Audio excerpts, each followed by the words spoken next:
Okay, so hello, good afternoon. I am Anto Budiarjo. Welcome to Monday Live. This is something that we do every Monday afternoon to figure out the future for smart buildings.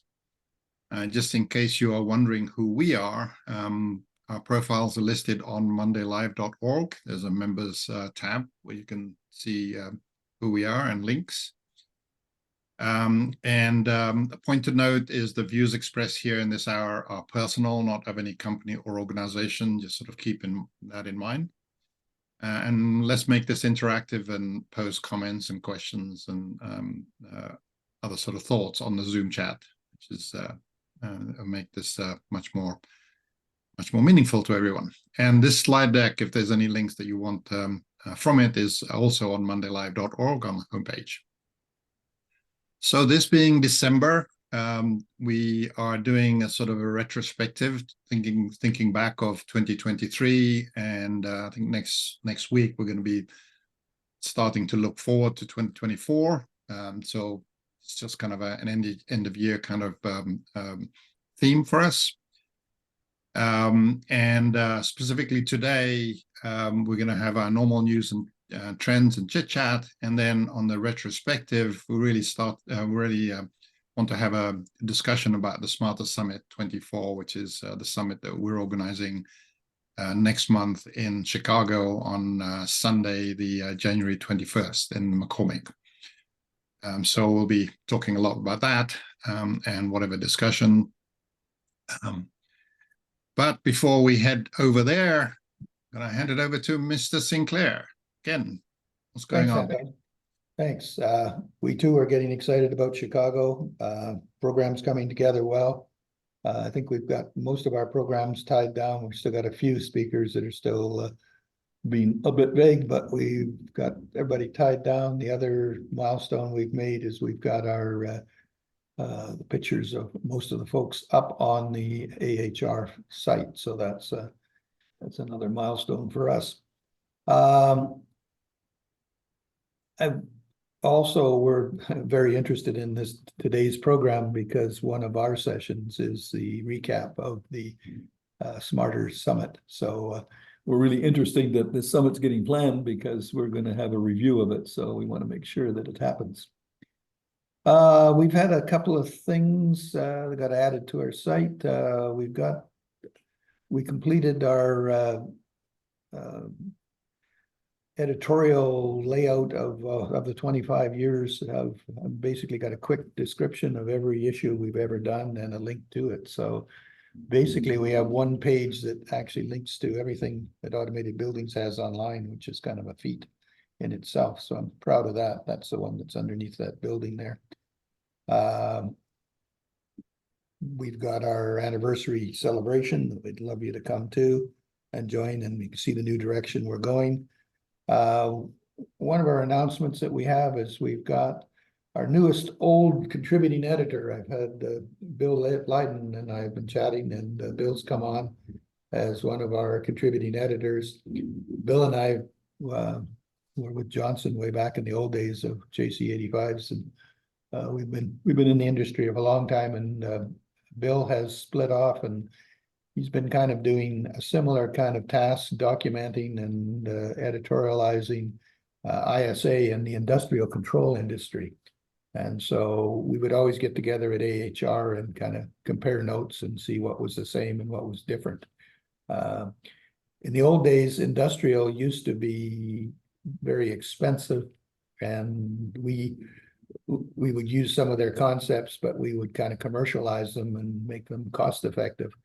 Now that we're all working in software, I think even our goals and our designs and standards and stuff are very, very similar. So I think we are interested in what they're doing.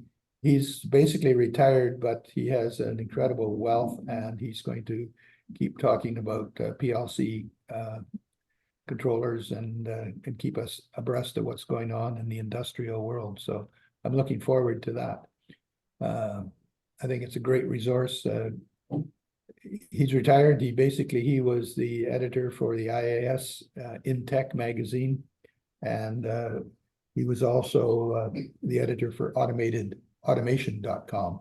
So he has a lot of credentials. really pleased to have him on board. And also, what else are you going to do with these old guys as they're retiring?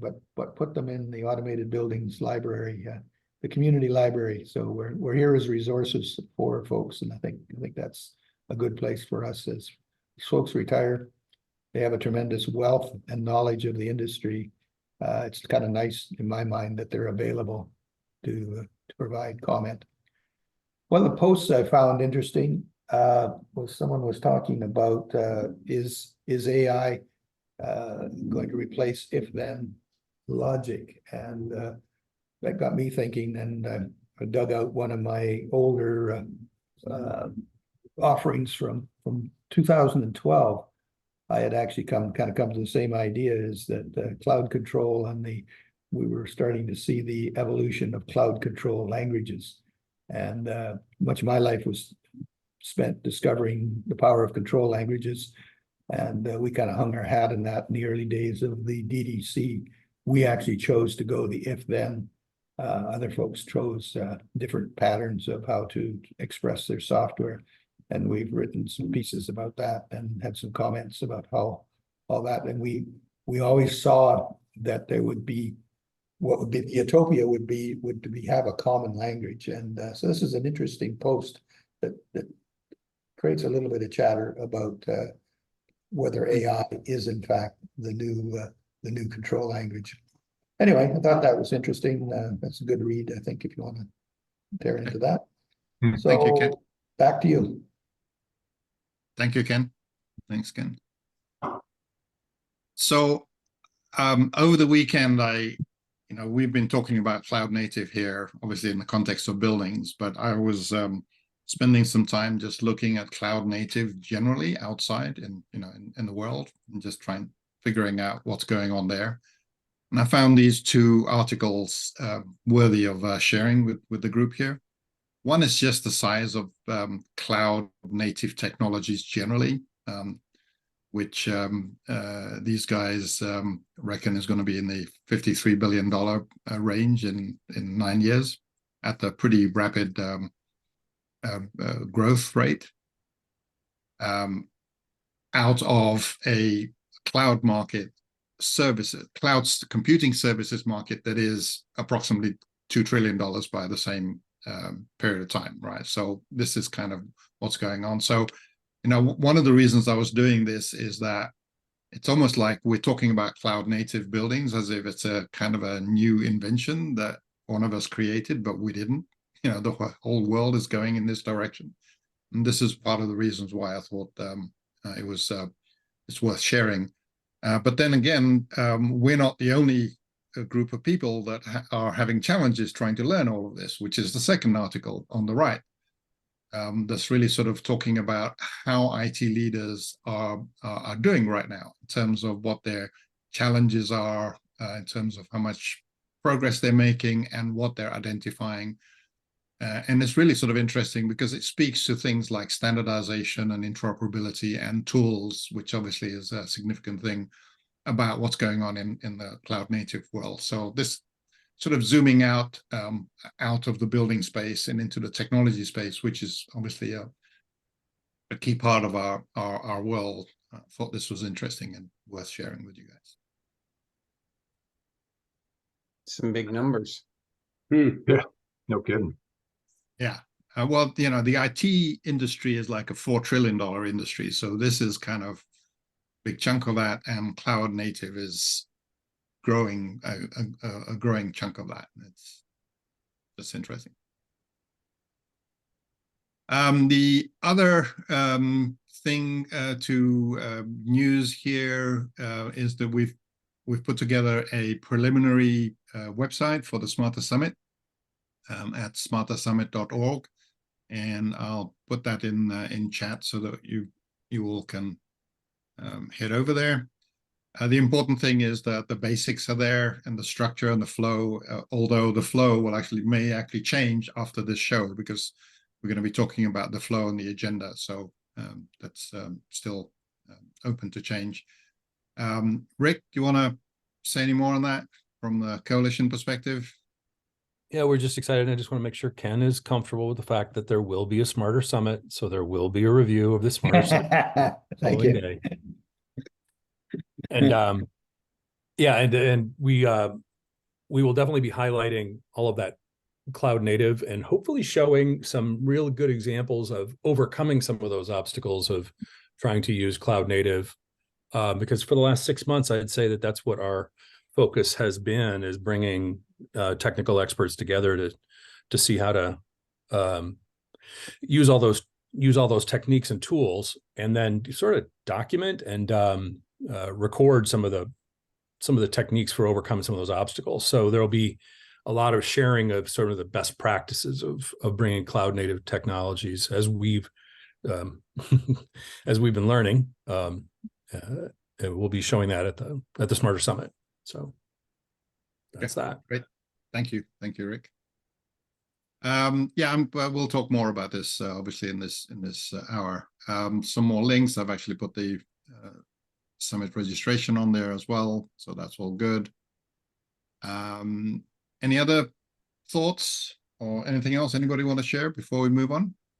Yeah, just something. Deloitte have just released a report on the London office market saying that it's kind of bouncing back. There's currently 124 schemes currently under construction, the highest volume of new starts in 18 years in London, with about 6 million square foot of space already delivered in 2023. It says it's turning out to be a year of catching up post-pandemic, and that the majority of developers anticipate that they will achieve operational net zero across their portfolio by 2040. But one of the key lines is refurbishments continue to play a crucial role in London's development pipeline, and the increasing need to modernize office space to avoid obsolescence. New builds have roared back from post-pandemic net era, which is likely been driven by large pre-lets and growing developer confidence in the demand for premium office space. So it's kind of good news that looks like the market is coming back from that perspective. That's Good. impressive. That's good. Yeah. Good news from the UK. How is the mood in the UK generally? Contrasting with that, does it sort of reflect what's going on in the UK, or because I'm not sure that's the case? Yeah, no, I mean, we've got a lot going on with train strikes, and obviously there's a lot of activity in the Middle East and Ukraine and things like this. But I think generally there's a kind of unsettled situation with the government at the moment. We're not quite sure. They're saying the election, when it does come up, will be a really close call, could be the closest between we've had for years and years. So I think we've not had a stable sort of government whilst the Conservatives have been in for a while. So it'd be interesting to see what happens with that. But generally, businesses seem to be okay. Interest rates are stabilized, housing markets beginning to grow again. So there's a little bit of confidence there back in the market, I think. Great, thank you. Any other thoughts before we move on, or comments on that? All right, so retrospective. This is actually the slide we had from last week, and I thought I'd just keep it here just in case we may need it, referring back to what's happened in the past year. But this is well, let me come back to that. Last week, we, meaning the Monday Live group, as well as the Coalition for Smarter Buildings, had essentially a planning session. And part of the topic of that is to think about the agenda for the summit. We did that 2-hour session last week, and out of it came a sort of a general flow of agenda that is like this. And the summit itself is a 3-hour long event, so these are each 30 minutes.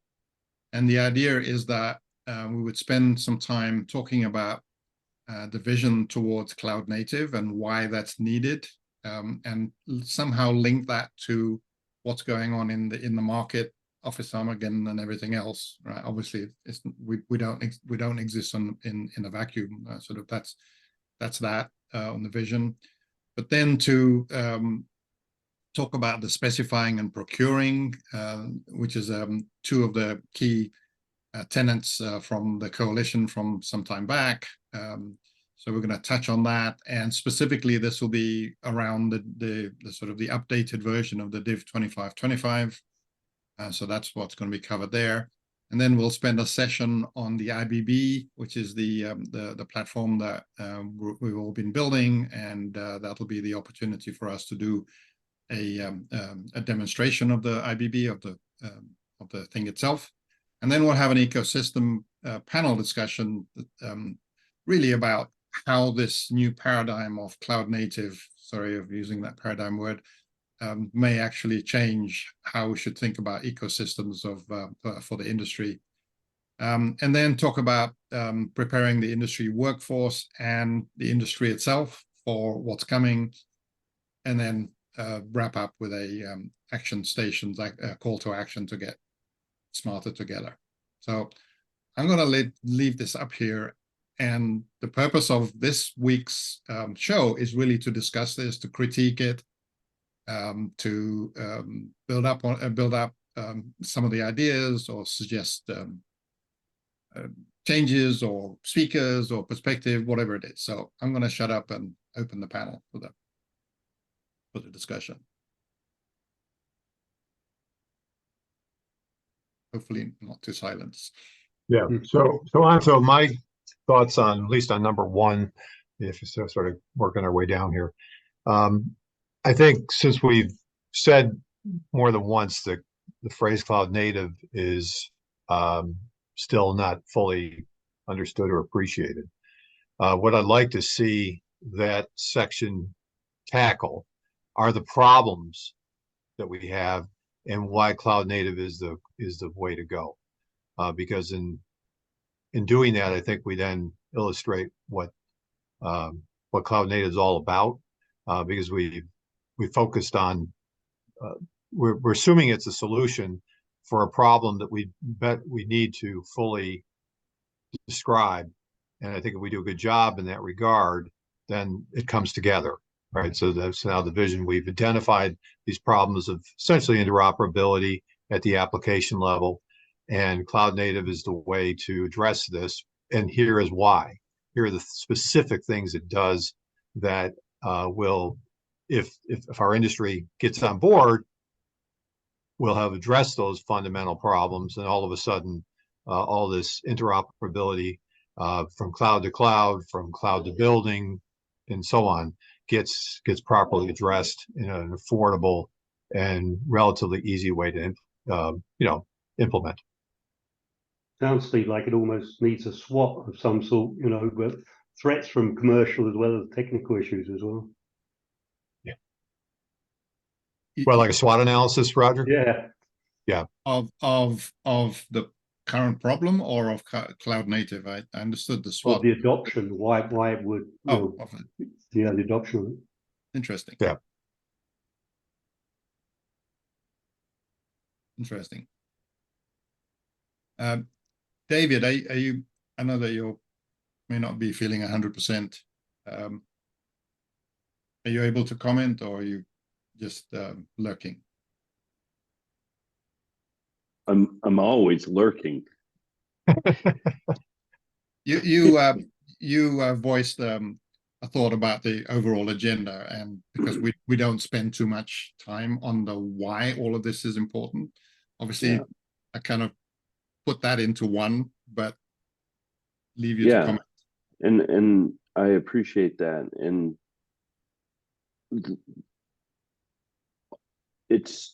there are a lot of people who are on the panel here, dial into the call, and then subsequently watch this, and it represents a lot of different user groups in the industry.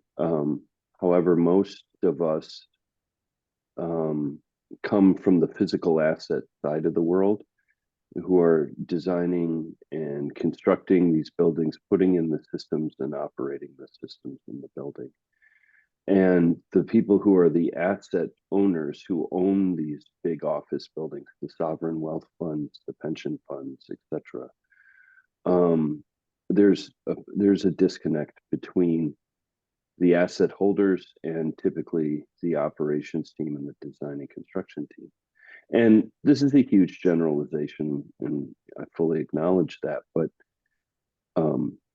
why aren't all buildings smarter already? We've all been in the industry a long time. We've all been talking about this a long time. And I feel like we need to do a better job of crafting the message for the people who would pay for it.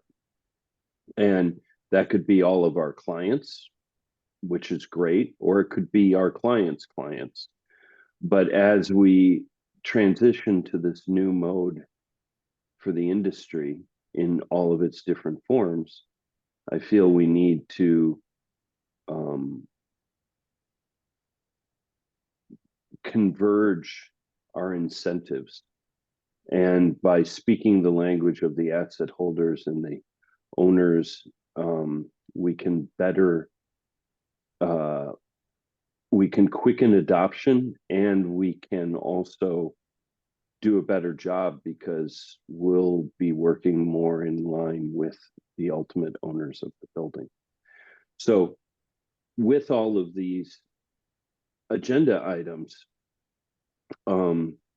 like when I think of number 5, if I'm an asset holder, you know, firms like Quadrille are standardizing their systems across their entire portfolio of all 57 buildings, I think it is. And this way they can support more assets with fewer people and do it at a lower cost. And it de-risks the industry workforce challenge at the same time.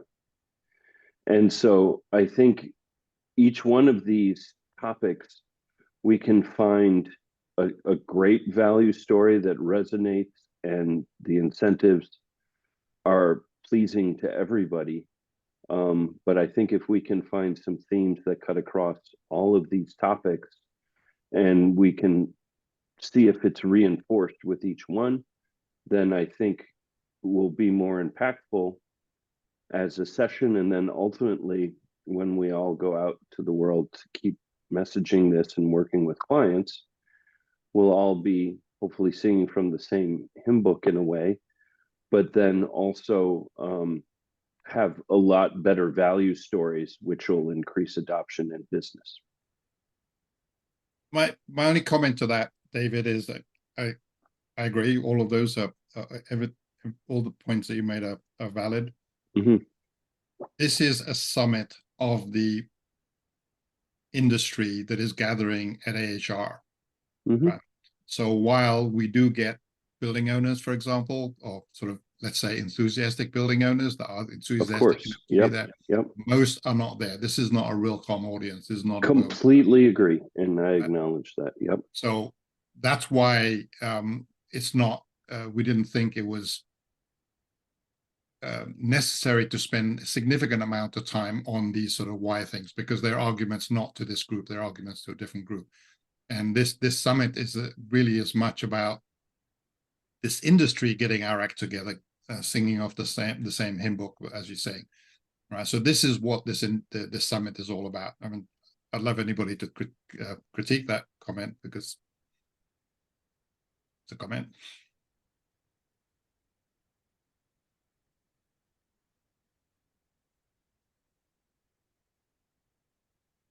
Rick, what's your thoughts? I'm gonna.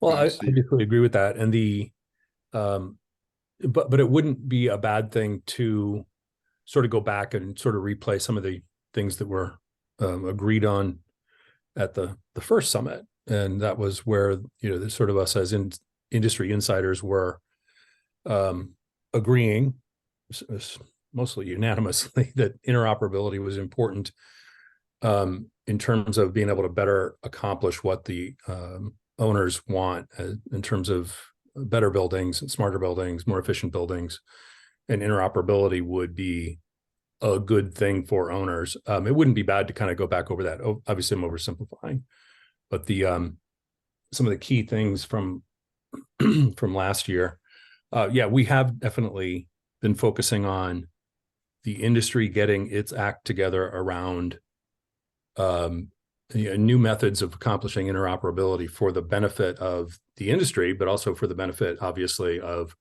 the people who eventually use the technology, including all the new people that are coming into the industry and coming into the workforce that don't really quite understand what some of the obstacles have been over the past. They'd just like us to hurry up and get on with it.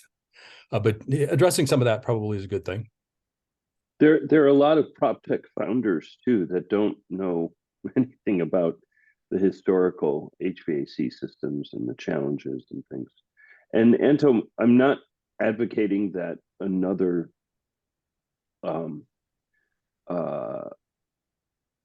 section is added here or replacing. I'm just thinking it's important to have that why to be able to say to the owner.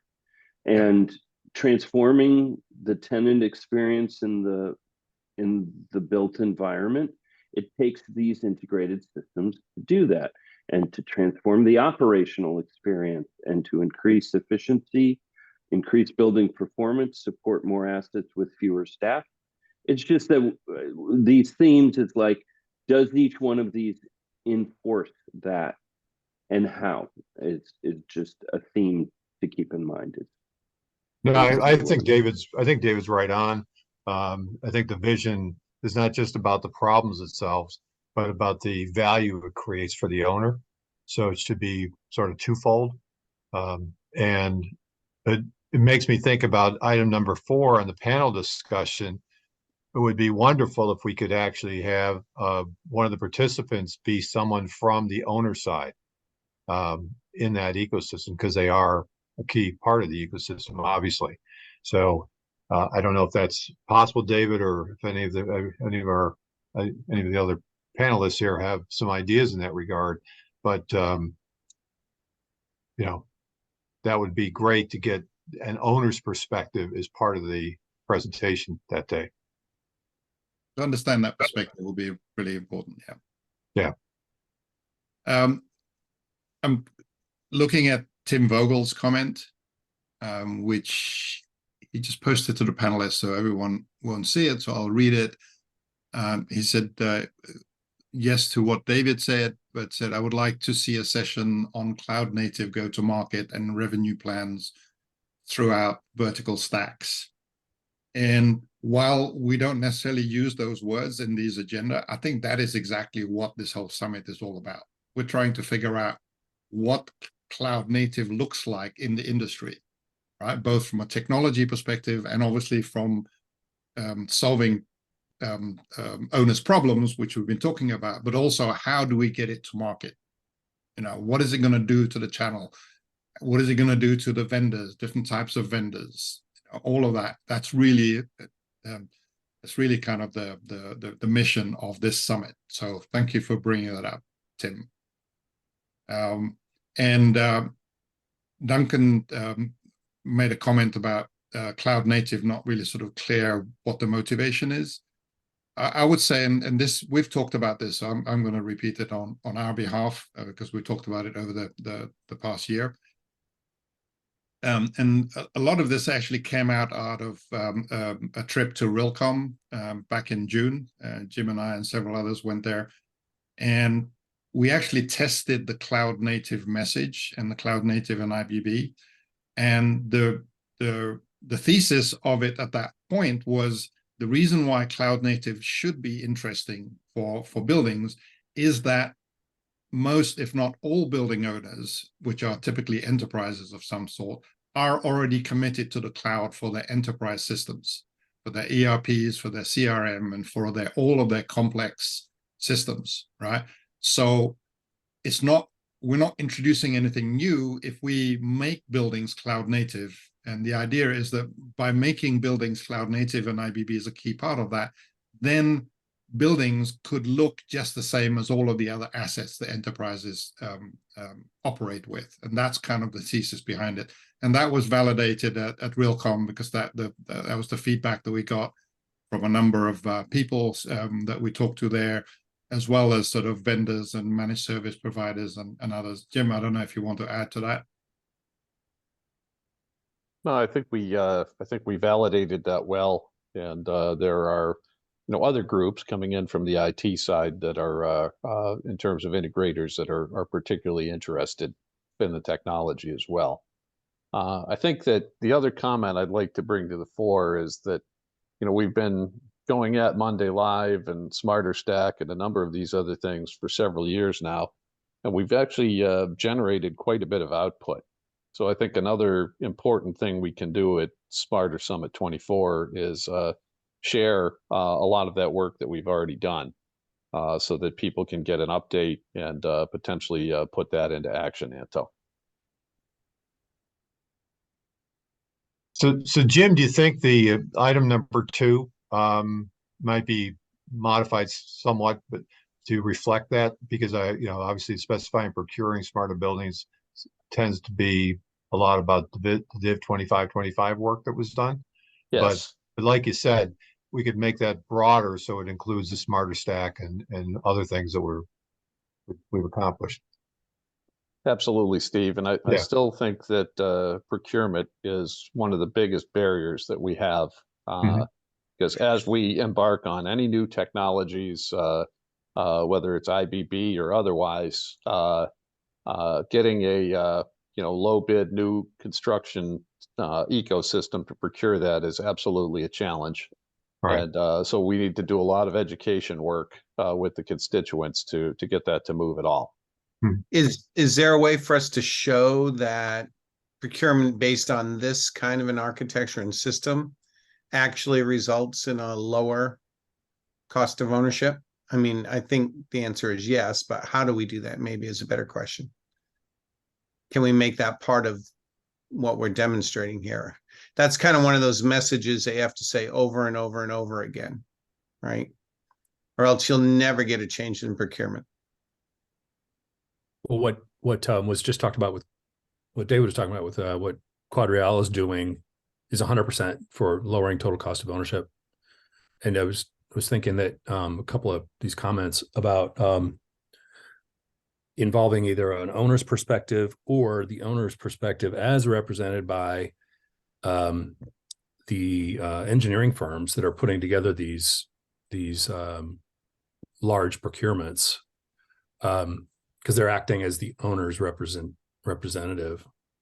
And so what's behind the motivation for Thanos, doing the procurement the way he did, or Deloitte doing the procurements the way they're doing them? It's because they know that total cost of ownership will be enhanced if they procure technologies that are interoperable.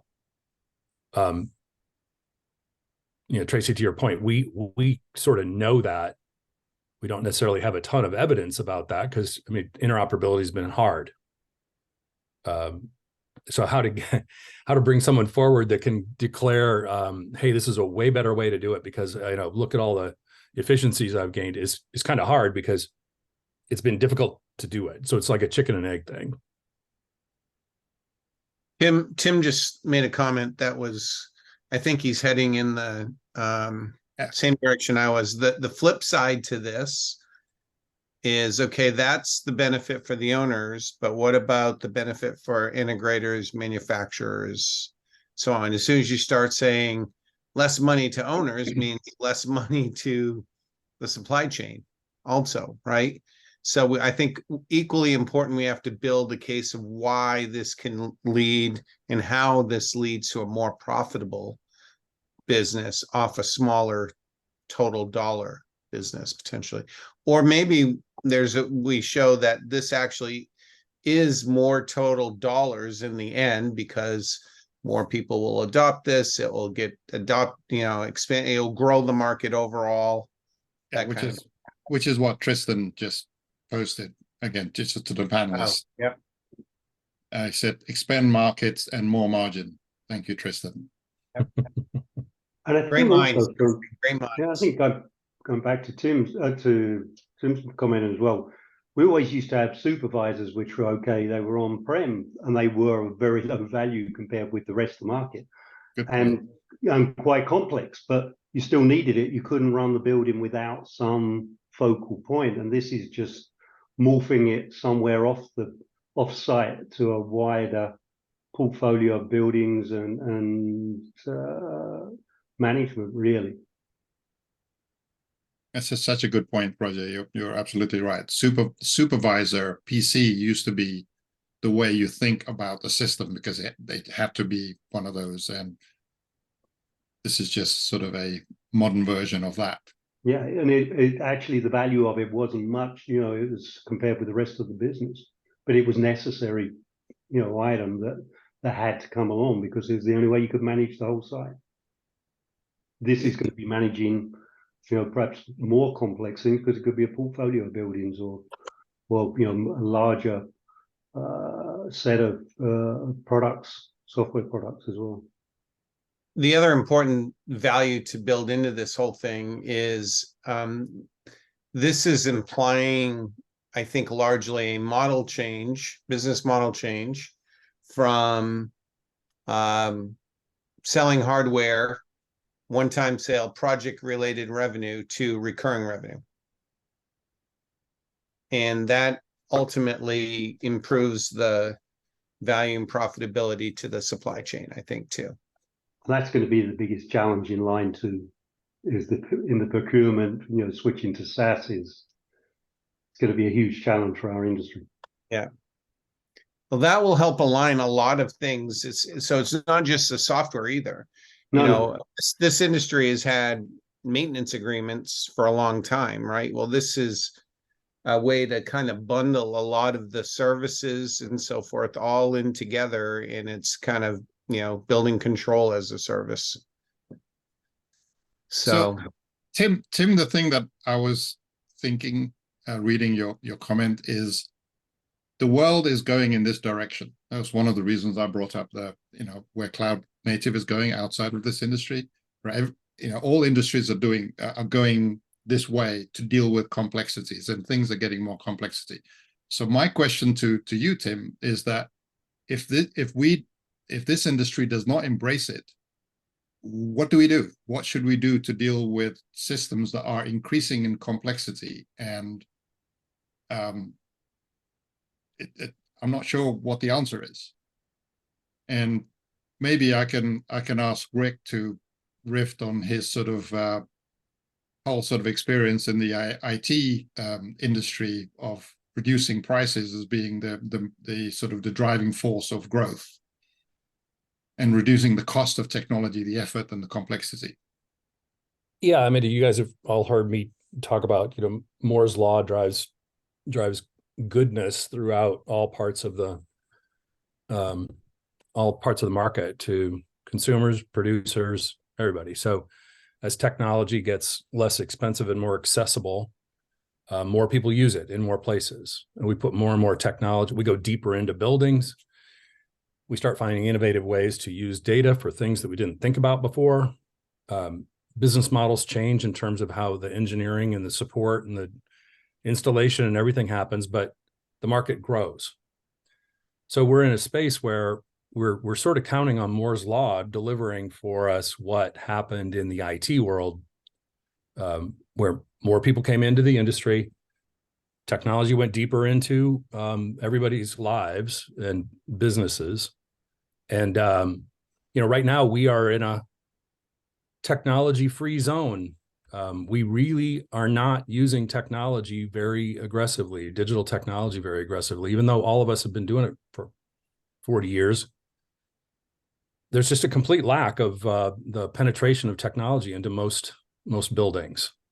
And so that's like the first problem statement, is that technology and data are really not being used to run buildings.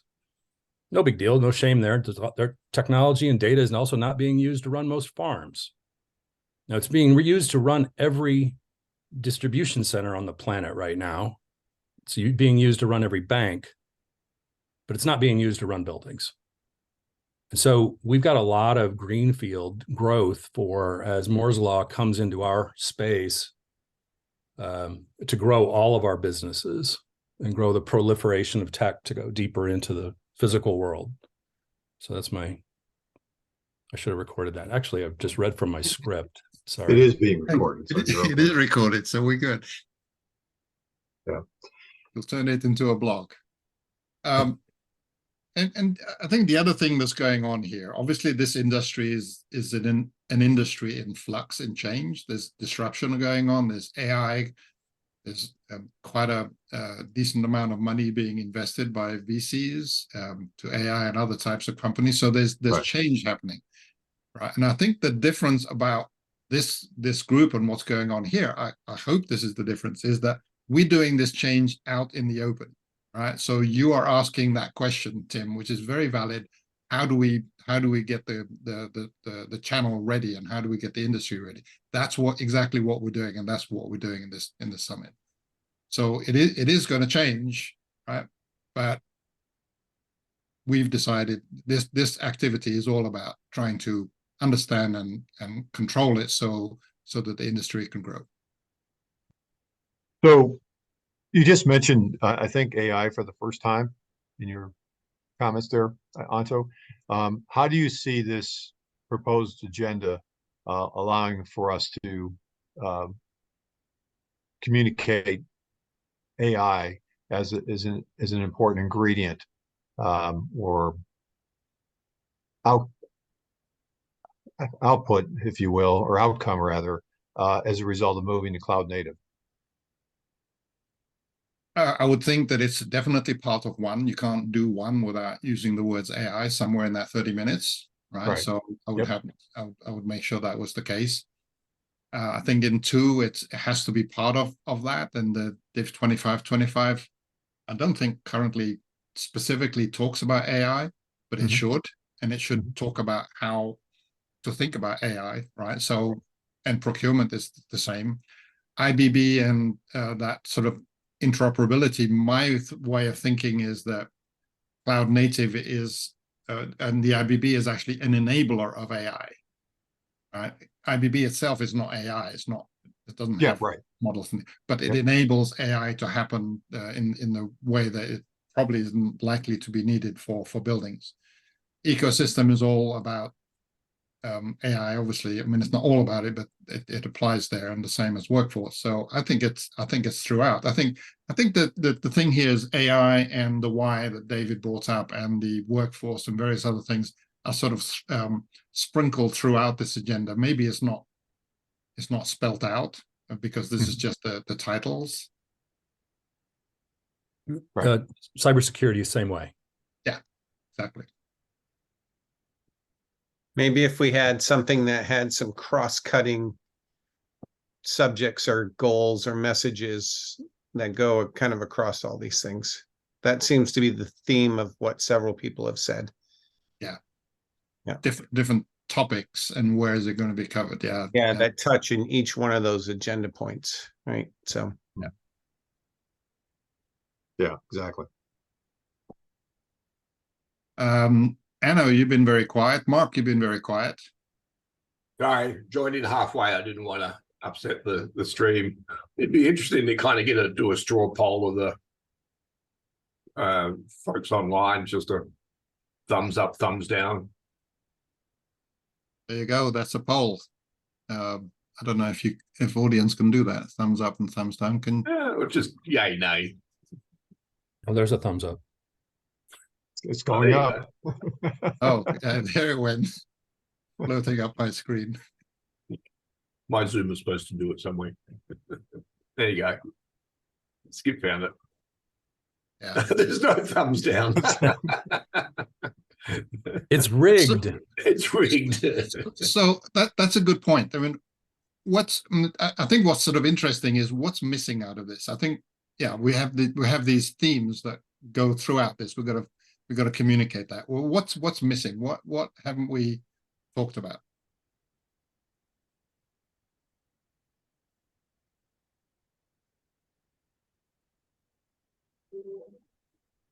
When I read through this, the first thing I always look for this when we're doing these kinds of things is the WIFM factor, making sure that we're addressing that for the audience, right? So once we understand our audience, I think last year it was Mostly supply chain people with a strong mix of sort of end user, owner, engineer, maybe a smaller percentage, but they were fairly decently represented. So we have to make sure that we understand that. You mean and at the Smarter Summit in Atlanta? Yeah. One thing that jumps out to me is there still is I mean, granted, there is Haystack and things like that, but I think we're still a long way away from any kind of data standardization in the industry. And that data standardization is crucial to interoperability, and it's crucial to data portability.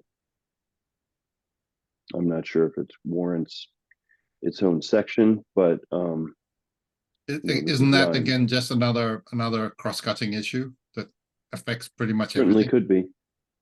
Yeah, that's interesting. I think that's a good theme. I'm not sure where you want to capture that, Anto. So things like AI and data standards are sort of sub bullets, like you say, to every one of these. So when we have the discussion, can we make sure we have it talked about in these, because it will come up regardless.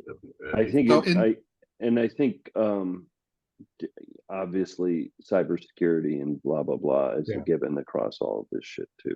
So in last year's agenda, it was actually above the agenda. It was not part of the agenda. It was actually a pre thing. Yeah. We actually had a section that did all of these. We actually had about 6 or 7, can't remember what it was called, sort of topics or subjects or something, right? One of them was interoperability, another one was workforce, and then there were bullets underneath it, just sort of just commenting what's going on in those areas. We need to bring that back, and I see the value of that. Yeah, but guys, as a reminder though, I think we should, when we reintroduce the Smarter Stack, we covered ground, for example, in data standardization, when in the Smarter Stack, we highlighted Haystack and Brick as examples of the layer, the exchange layer in the stack. So it's just been a while since we've talked about it, but it's not like we didn't recognize the problem well over a year ago. And so it helps to reinforce the fact that if you use a Smarter Stack, it gives you the place to talk about it in a way that's visual, and that's why we did that, right? So let's reinforce it, get more people using it, so that it's not forgotten. Yeah, I'm just sort of kicking myself. I should have done a Smarter Stack of the summit. Yep. Yeah, right. Sorry, I don't have time to do that in the next 3 minutes, but yeah. Mark, thoughts? If you want my thoughts and perspectives, I invite you to go to my latest posting on my LinkedIn account, where I touch on some things. It's great to have all this discussion, but unless they fully comprehend and understand the owner operator, to go kind of touch on what David, you were kind of alluding to earlier.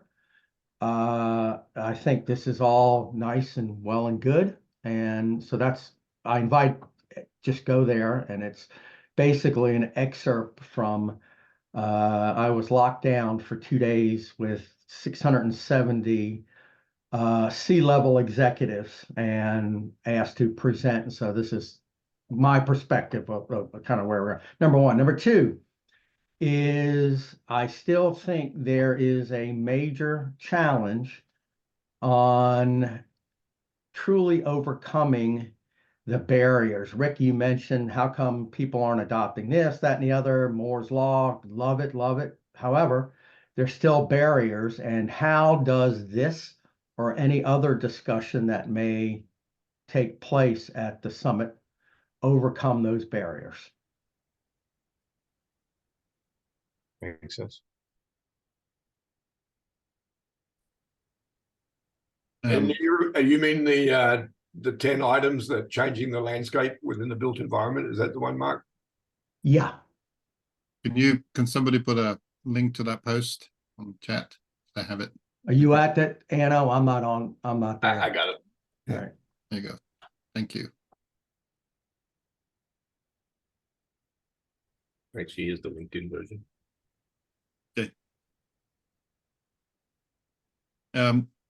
Ken, from what you've heard in this discussion, any wisdom that you can throw into this mix? Yeah, the only thing I'm seeing is that Monday Live, we always tend to take a subject and sometimes talk it to death, and we never really put it in perspective with all the other subjects, and any connection, any collaboration you can do to kind of connect those 6 items that you've got there would be, I think would be valuable. The AI definitely has to, I think it needs to be visible. I don't think you want to run a summit anywhere without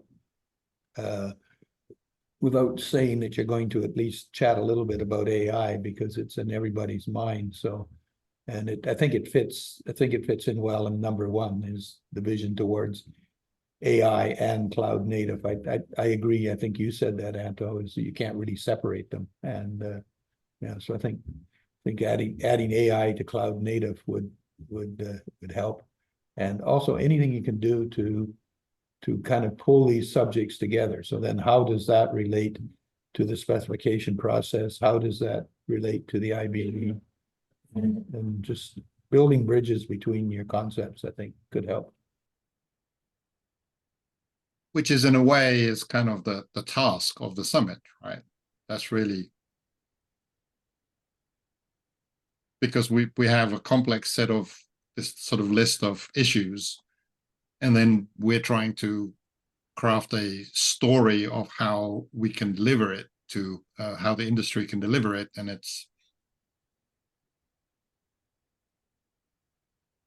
but you have to make that a takeaway. Like, I think the joining of the concepts is a value that Smarter Summit can add. How do I take all of these pieces and walk away and do something useful?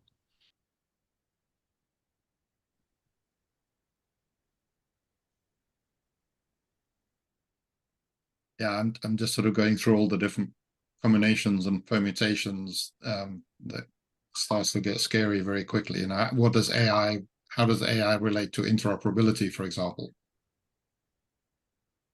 And then how does cybersecurity relate to something else, kind of thing? So just the combinations start to get really interesting. And you have some of the expertise that can actually put good thoughts to that. And that's really the value of the group that you have, is everybody's got a lot of depth.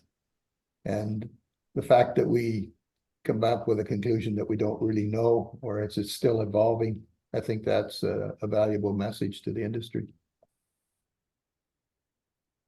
Is that, can we stay on that for a bit? Because that's quite an important point that you've just made. We are an industry, we're trying to figure this out, right? It's never been figured out before. We're not necessarily going according to some textbook or other, and therefore we're trying to figure it out together. Is it kind of okay to talk about the fact that we're trying to figure it out together and make that almost like the mission? Yeah, absolutely. I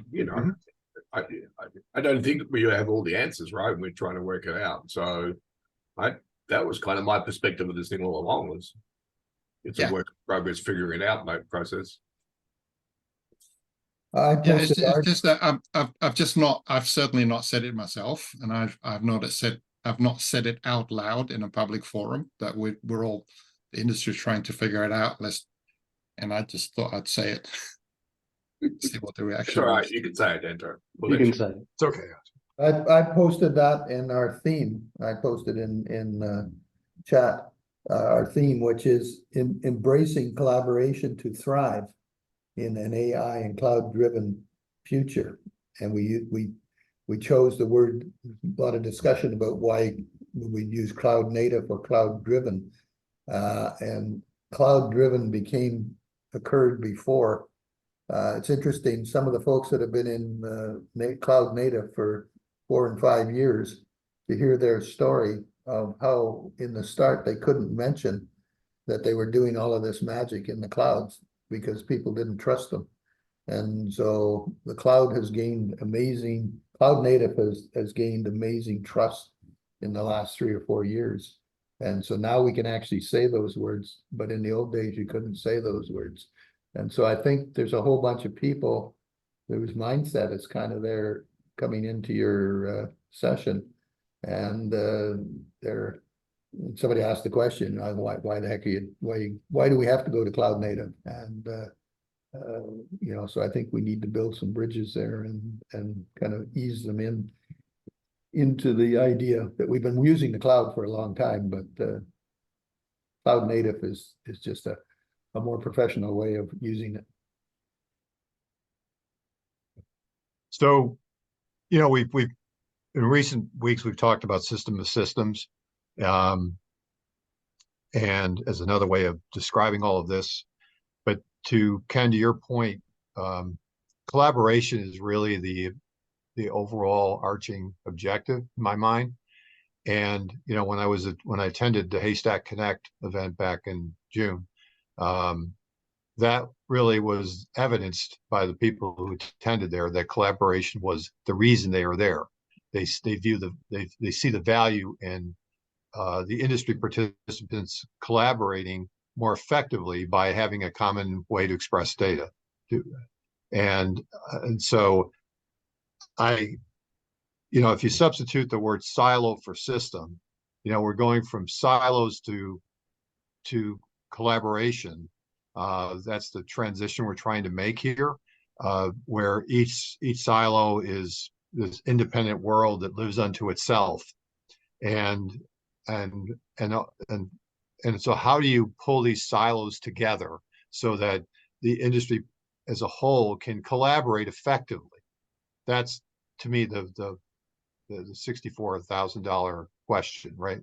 And the answer is there are now available technologies, whether it's cloud native architectures, whether it's AI, whether it's, you know, moving increasingly to an IP backbone, that provide us with the means, the technology means to get to a world where we can effectively collaborate.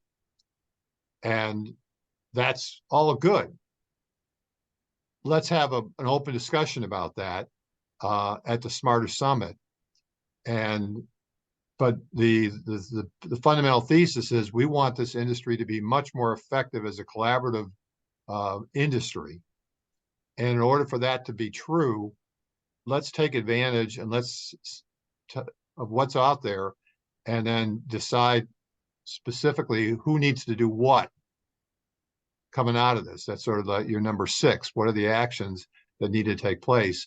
But I think there's still a lot of opportunity for good problem-solving discussions to take place at the summit. That was a great sort of set of comments, Steve, to wrap up this conversation. I think that's great, and I think that should leave us with a good perspective in terms of what's going to happen next month. Right. I'd like to just jam one more thing in. It's collaboration is not. It's a starting point that the summit wants to identify, and there's people that you haven't collaborated with that you don't know yet. Well, there are more people. We need to find those people. There are more people like that than the people that you know. Just a matter of fact. Right. Right. Good. All right. Okay. So let us wrap this. This has been a good show. Thank you very much for all the comments from the panel and from the audience. And hope you all have a great week. And we'll be back next week for the last show of this year. Yay. All right. Bye all. Okay, bye. Bye now.